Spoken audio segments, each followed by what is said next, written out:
وبرکاتہ۔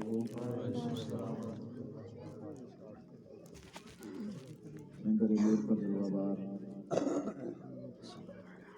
اہل سنت والجماعت کے عظیم و مقتدر علماء کرام خصوصیت کے ساتھ خصوصیات حضرت علامہ مولانا سید ذاکر حسین صاحب قبلہ مدۃ اللہ العالی والنورانی، حضرت مولانا رفیق القادری صاحب، مولانا پرواز صاحب، حقیقت سادات کرام و عبدالرزاق صاحب، حاضرین مجلس، میں اپنی طرف سے آپ سب کو مبارکباد دیتا ہوں کہ آج ہم سب اللہ کے حبیب پاک صلی اللہ علیہ وسلم کی آمد کے تعلق سے اس مجلس، اس محفل میں بیٹھے ہیں۔ نحمدک یا اللہ ونصلی ونسلم علی حبیبہ المصطفیٰ، اما بعد، اعوذ باللہ من الشیطان الرجیم، بسم اللہ الرحمن الرحیم، فاما بنعمت ربک فحدث، صدق اللہ العظیم وصدق رسولہ النبی الکریم، ونحن علی ذلک لمن الشاہدین والشاکرین والذاکرین والحمد للہ رب العالمین۔ اس سے قبل آپ نے حضرت مولانا پرواز صاحب سے بڑی طویل تقریر سماعت فرمائی۔ رب سے دعا ہے کہ پروردگار سب کو عمل خیر کی توفیق عطا فرمائے۔ آج کی یہ مجلس پاک میلاد النبی صلی اللہ علیہ وسلم کی طرف منسوب ہے، اور یہ مجلس بڑی بابرکت، باعظمت، ذی وقار ہے، اور اس میں خصوصیت کے ساتھ سادات کرام کی آمد ہے، طلباء کرام تشریف فرما ہیں، تو یقیناً آج کی یہ مجلس، آج کی یہ محفل رب ذوالجلال کی بارگاہ میں درجہ قبولیت پر فائز ہونے والی ہے، اور دعا کریں کہ رب اس مجلس کو قبول فرمائے۔ میں کوئی لمبی چوڑی تقریر کرنے کے لیے آپ کے سامنے نہیں آیا ہوں، اور نہ ہی مجھے تقریریں کرنی آتی ہیں۔ بہرحال یہ ہے کہ مجلس سے محبوب خدا ہے، تو اس میں اپنا نام لکھوانے کے لیے آپ کے سامنے آیا ہوں۔ آئیے کچھ عرض و معروض سے قبل ہم سب مل کر سب سے پہلے گنبد خضرا میں آرام فرمانے والے آقا انعامدار احمد مجتبیٰ، ساری کائنات کے مرکز عقیدت، بے قصوں کے قص، بے سہاروں کے سہارا، یتیموں کے والی، غلاموں کے آقا، جناب احمد مجتبیٰ رواحنا فدا محمد مصطفیٰ صلی اللہ علیہ وسلم کی بارگاہ بے کس نیاز میں درود و سلام کی ڈالیں نشاور کریں۔ پڑھیے بلند آواز سے، صلی اللہ علیہ یا رسول اللہ،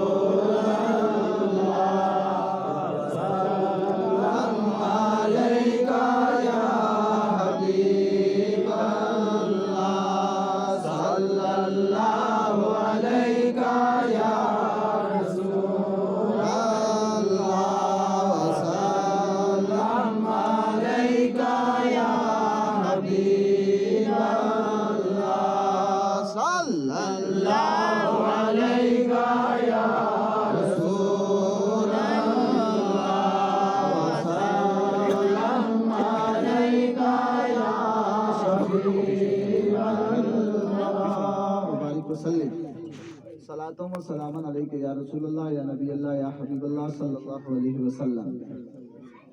ساڈی جھولی وچ رحمت دا خزینہ آ گیا، ساڈی جھولی وچ رحمت دا خزینہ آ گیا، میرے آقا دی ولادت دا مہینہ آ گیا، اور جس گھڑی دنیا تے آئے رحمت للعالمین، رب نے اپنے حبیب کو رحمت للعالمین بنایا نا، بولو سبحان اللہ۔ وہ سارے عالموں کے لیے، ساری اشیاء کے لیے اور ہر چیز کے لیے رحمت ہے۔ اسی لیے تو شاعر نے فرمایا نا، وہ ہر عالم کی رحمت ہے، کسی عالم میں رہ جاتے، وہ ہر عالم کی رحمت ہے، کسی عالم میں رہ جاتے، یہ ان کی مہربانی ہے کہ یہ عالم پسند آیا، یہ ان کی مہربانی ہے کہ یہ عالم پسند آیا۔ بہرحال شاعر نے کیا فرمایا، ساڈی جھولی وچ رحمت دا خزینہ آ گیا، میرے آقا دی ولادت دا مہینہ آ گیا، اور جس گھڑی دنیا تے آئے رحمت للعالمین، جس گھڑی